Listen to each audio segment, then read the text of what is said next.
a world on the edge of darkness. In ancient days, the world trembled beneath the weight of tyrants. Kingdoms rose like mountains, only to collapse under the storms of cruelty and pride.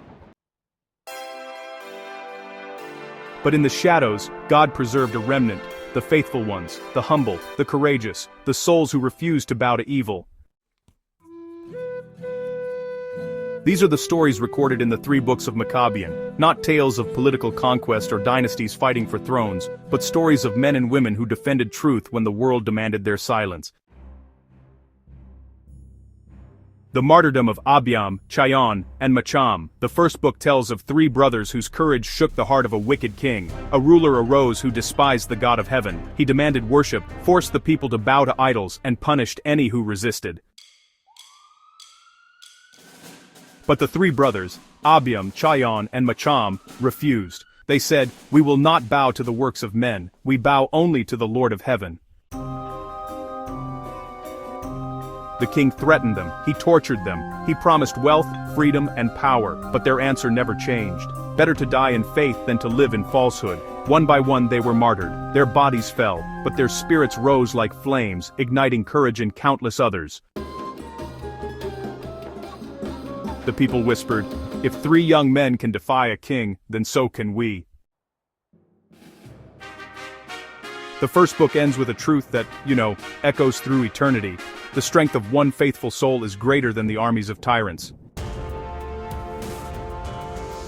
The rise of Meqabis and the fall of Sherma. The second book moves from martyrdom to warfare, holy resistance against a ruler of ferocious cruelty. His name was Sherma, a conqueror whose shadow, honestly, stretched across nations like a plague. He burned temples, enslaved innocents, and declared, "There is no God but me." But, one man stepped forward, a shepherd's son named Meqabis. He saw villages destroyed and families broken, and he cried out to God saying, "Lord, give me strength to protect the innocent." And the Lord answered, "Rise, Meqabis, for courage is a light that darkness cannot swallow." Meqabis gathered a small band, farmers with axes, old men with staffs, youth with slings. Against them came armies like rivers of iron. But Meqabis told his people, "Victory belongs not to the mighty but to the righteous." They fought again and again, sometimes winning, sometimes barely surviving, but never surrendering. Finally, Sherma himself entered the battlefield, his armor blazing like a false sun. He shouted, "I am God, no power can touch me." But a bolt of heavenly fire tore through the sky and struck the ground before him. Sherma fell, crushed by his own arrogance. Meqabis did not take a throne. He returned to his village content to serve God in humility. The second book teaches, evil destroys itself, but the humble endure forever. The fall of the proud and the rise of the humble. The third book is not a tale of one hero, but of generations. It speaks of kings who rose in pride and fell in ruin. There was a king who mocked heaven and proclaimed himself supreme. He said, "There is no God above me." So God brought 4 judgments: drought, disease, rebellion, and silence. And the king fell. Then came 2 brothers, one wise, one foolish. One sought the Lord and prospered, the other chased idols and perished.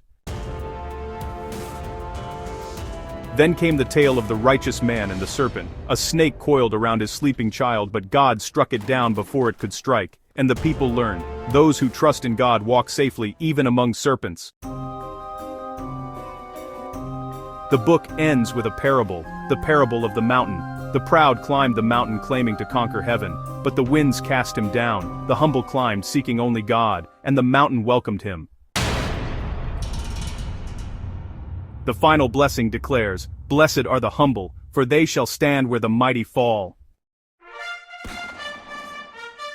The 3 books of Meqabyan, they're not really about politics, dynasties, or, earthly power. Instead, they're all about faith in the face of tyranny, courage when fear rules nations, humility that outlives empires, and the God who watches over the oppressed.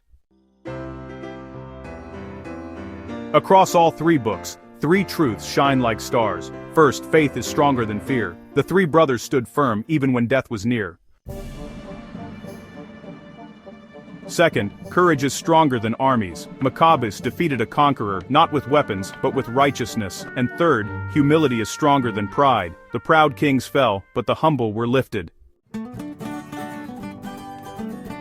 Through martyrdom, through war, through the rise and fall of kings, there remained always a remnant, a small group of faithful souls who refused to bow to the idols of their age.